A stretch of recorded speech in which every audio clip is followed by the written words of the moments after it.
करंजिया वकिल संघ तरफ प्रत्येक वर्ष भली मधुबाबूंकर जयंती बा अधिवक्ता दिवस आसंता 28 तारीख दिन आम पालन करने जाऊँ एवं यही अवसर रे ये दिवस को स्मरणीय करने आम एक स्वेच्छाकृत रक्तदान शिविर आयोजन करुचु एवं एथि निमंते आमे आम ओडिशा उच्च न्यायालय मान्यवर विचारपति एवं आमर मयूरभंजर पोर्टफोलियो जज जस्टिस श्री आदित्य कुमार महापात्र को आमे भेटिथिलु एवं सीए आमर ये जो रक्तदान शिविर को उद्घाटन करने संगे संगे आम मान को उद्बोधन देवाई सी तांकर कंसेंट देइछंती एवं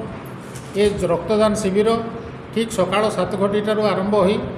दिन 1 पर्यंत चलो तेणु यही अवसर में जेहेतु रक्तदान महापुण्य ये जो कथा अच्छी एवं वर्तमान देश में रक्तर बहुत जरूरी अच्छी तेणु या पूरण करने आम विभिन्न अनुष्ठान शिक्षानुष्ठान एवं विशेष भाव व्यक्ति विशेष समस्त को आम आग्रह रखुचु जे सेमाने ये रक्तदान शिविर को सफल करंतु एवं सेमाने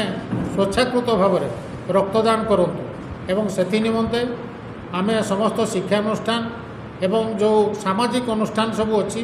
तांको मध्य आमे पत्र माध्यम रे अनुरोध करिचु एवं जदि आवश्यक पड़े आमे एक माइक जगे मध्य प्रचार करी जनसाधारण को अनुरोध करूँ से दिन उपस्थित रही ये रक्तदान शिविर को सफल करूँ।